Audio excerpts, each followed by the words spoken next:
7 tempat yang paling jin sukai untuk menggoda manusia, diantaranya ada dalam tubuh. 1.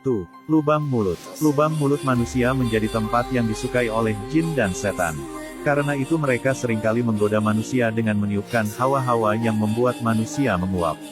Sadar atau tidak, dalam berapa banyak kita menguapkan dan apakah semuanya disebabkan oleh rasa ngantuk saat belajar, bekerja dan yang terparah saat salat. Itulah bagian dari salah satu cara setan masuk ke dalam tubuh manusia.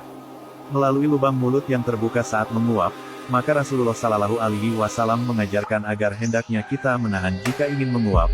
Jika tidak mampu ditahan maka tutuplah dengan tangan agar tidak terbuka hingga setan berhasil masuk dan bersemayam di dalam tubuh.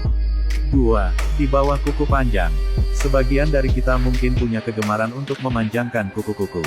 Bisa karena berbagai alasan, style, hobi, atau malas memotong.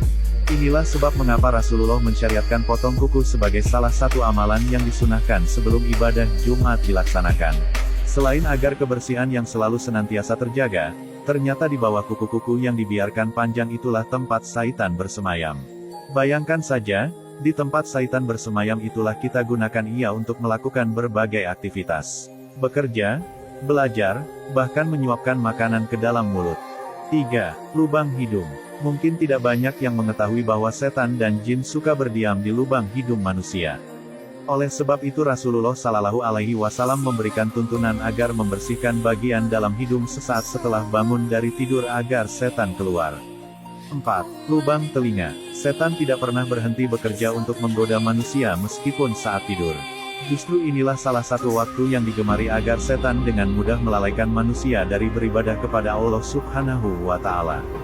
5. Aliran darah manusia. Sulit untuk mengetahui apakah di dalam tubuh kita bersemayam setan yang mengalir bersama aliran darah. Jika sudah begini, maka perlu ikhtiar yang lebih untuk bisa terhindar dari bisikan-bisikan yang mengajak kita untuk melakukan perbuatan dosa. Oleh sebab itu, Allah Subhanahu wa Ta'ala melarang kita untuk memakan makanan haram bahkan menghindari hal yang tidak jelas. Karena bersama makanan-makanan haram tersebut, setan akan masuk ke dalam tubuh.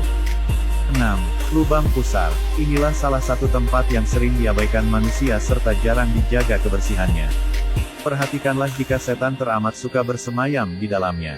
Pada beberapa kasus ruqyah, diketahui bahwa kebanyakan jin bersembunyi dan tinggal di bagian lubang pusarnya. Meski demikian kita tidak dianjurkan untuk membersihkan lubang pusar hingga mengoreknya. Cara membersihkannya cukup dengan menyekanya secara lembut dengan kapas atau air. Karena itulah sekiranya kita dapat memperhatikan agar senantiasa berusaha menjaga kebersihan di setiap kali membersihkan tubuh. 7. Lubang kemaluan. Tidak dapat dipungkiri, salah satu pintu masuk paling mudah adalah syahwat atau hawa nafsu manusia. Maka tidak heran pula jika mereka gemar pada tempat-tempat yang mudah kotor dan kebanyakan manusia lalai membersihkannya. Dalam Islam, kita sangat dianjurkan untuk secara rutin menjaga kebersihan area kemaluan. Sebab setan selalu mengincar dan gemar bersemayam pada lubang kemaluan, menggoda manusia agar melakukan perbuatan zina yang jelas diharamkan oleh Allah Subhanahu wa Ta'ala. Itulah beberapa anggota tubuh yang berpotensi dimasuki jin dan setan. Hendaknya kita selalu berusaha menjaga kesemuanya agar tidak mudah bagi jin dan setan untuk menyebar tipu dayanya serta agar terhindar dari melakukan perbuatan yang melanggar perintah Allah Subhanahu wa Ta'ala.